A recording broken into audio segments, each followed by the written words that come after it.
자, 사도 바울로의 생애에 대해서 회원님들과 나누고 싶습니다. 자, 우리가 우선 사도 바울로의 중요성, 그 인물이 가진 무게를 한번 먼저 생각하고 싶습니다. 자, 우리는 신약성서가 27권으로 되어 있는 성서 말씀을 가지고 있지요. 그런데 이 27권 중에 사도 바울로와 관계된 책이 상당히 많이 있습니다. 우선 이걸 먼저 가늠해보면 얼마나 그 인물이 정말 예수님 다음에 가장 중요한 인물로 우리가 금방 여기서도 느낄 수가 있는 것입니다. 우선 세 가지로 한번 우선 신약성서가 신약성서가 27권이 있습니다. 여기에서 바울로와 연관된 책들을 한번 보는 것입니다. 자, 첫 번째로 자, 친히 썼다. 바울로 사도가 친히 썼다 해서 친서라고 합니다.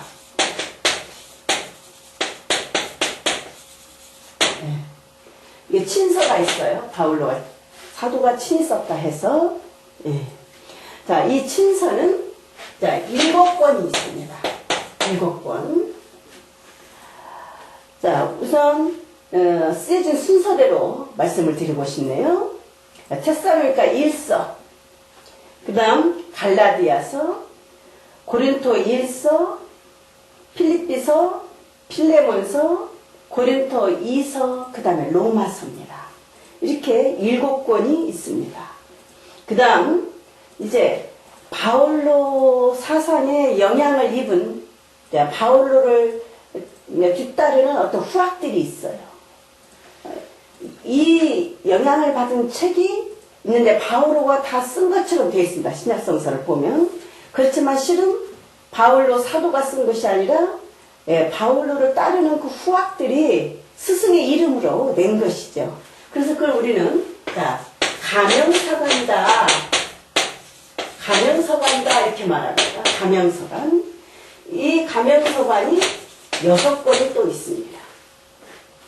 자, 에페소서 있죠. 골로새서 있죠. 테살로니가 2서 있죠. 그 다음에 디모데오 1, 2서 있고 뒷도서가 있습니다. 그 다음 자, 세 번째 사도행전이 있습니다.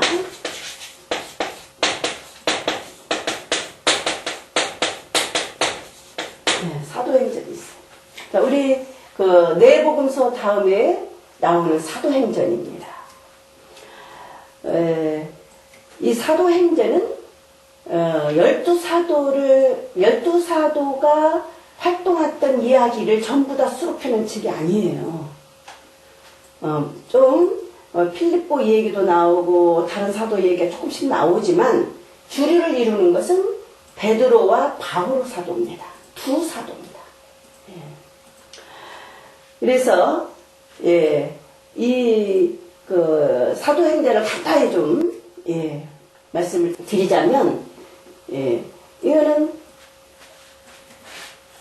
바울로 친히 또는 바울을 따르는 후학이 아닌 그러니까 사도행전은 85년에서 95년 사이에 우리가 일상적으로 말하는 누가 저자가 책 2권을 썼는데 1권에서 누가복음 저자는 예수님의 말씀과 행적을 모아서 복음을 집필했습니다. 그리고 2권에서는 이 복음이 어떻게 전 세계로 퍼져나가는지 1세기 일종의 교의사 그 말씀입니다. 사도행전이라고 하면 그래서 당시 이방인의 세계인 그 세계 한 중심인 로마까지 복음이 들어가는 이야기를 쓴 거예요. 그러니까 구원이 온 세상에 확산되는 그 말씀을 이권에 담은 것입니다. 여기서도 보면 그러니까 자, 복음이 예루살렘에서 로마로 세계 심장부인 로마까지 들어가는 그런 말씀이죠. 자, 여기에서도 이 세계로 복음이 확산되고 예, 심장부인 로마까지 복음이 들어가는 것은 누구를 통해서인가? 바울로를 통해서입니다. 바울로를. 이 저자는 그 연계성을 아주 중요히 생각합니다. 그래서 예루살렘 모교회와 연관된 바울의 행위를 말하려고 했어요. 이런 통일된 어떤 그 연계성, 연속성. 그래서 베드로는 준비를 바탕을 준비하고 그 위에서 바오로가 막 그 복음을 이방 세계에 전하는 사도로서 활발히 일하는 모습을 그렸습니다. 자, 우선 사도행전이 자 28장까지 되어 있습니다. 28장까지. 그런데 자 그러니까 지금 여기서도 상당히 바오로의 영향력이 아주 지대합니다. 근데 사도행전에서도 역시 바오로의 행위라는 것이 바오로. 그러니까 자 28장까지 있는데 자 7장에 바울로가 등장을 합니다. 여기서는 이제 사울이라고 합니다. 근데 여기에서는 자 스테파노가 순교를 합니다. 스테파노가 순교를 하는데 여기서도 바울로는 가담을 하는 거예요. 그 다음 9장에서는 바오로 사도의 회심입니다. 9장에서는 사도의 회심을 다루고 그 다음 13장에서 28장은 1차 아주 대대적인 복음 전파를 해요. 1차, 2차, 3차 전도 여행 또 예루살렘에서 바오로가 체포당하고 한 2년 동안 구금생활을 하고 그 다음 이제 로마까지 이제 황제의 재판을 받기 위해서 로마까지 가서 거기에서 복음을 전하는 이야기로 사도행전이 막을 내립니다. 그래서 28장까지도 이 안에서 보면 바울로와 관계된 내용이 엄청 많다는 거죠. 그래서 우리는 이렇게 신학성서 안에서 바울로의 위치를 어느 정도 가늠해 볼 수가 있어요. 이것만 봐도 바울로의 영향력은 아주 대단하다. 그래서 일단 바울로 이해를 위해서는 이 책을 참고한다는 거죠. 우리가 바울로 생애를 이해하기 위해서는. 그런데 말할 것도 없이 가장 중요한 게 이 친서 7권입니다. 본인이 직접 쓴. 그리고 이 가명성안도 참고를 하고 사도행전도 참고를 합니다.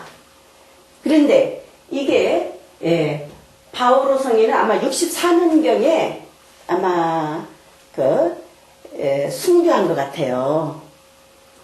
그리고 후대에 이렇게 바오로에 대해서 얘기한 거에 대해서 약간 차이가 있는 것들이 있어요. 틀린 내용도 있습니다.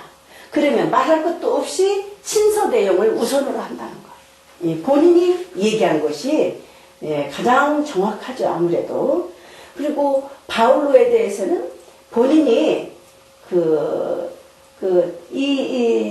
주님의 일꾼들이 자기 자랑을 하는 것에 대해서 상당히 바오로 성인은 못마땅하게 여겼습니다. 그래서 바오로 성인이 고린토 후서 4장에서 보면 우리가 선전하는 것은 우리 자신이 아니고 예수 그리스도 주님이라고 합니다. 그리고 우리는 주님을 예수 그리스도를 예수님을 위한 여러분의 종이다. 대단한 명언을 했습니다. 정말 놀라운 말씀이죠. 자, 이렇게 철저한 그 바오로의 모습을 볼 수가 있거든요. 그래서 바오로 생애를 친서나 이런 데서 다 찾기는 굉장히 힘이 든 거예요. 자기 자신의 자랑, 자기 자신의 이야기를 안 하기 때문에. 이제 어쩔 수 없이 할 경우는 있어요. 그렇지만, 그래서 별 수 없이 이렇게 참고를 해서 알 수밖에 없다는 거, 이런 말씀을 드리고요.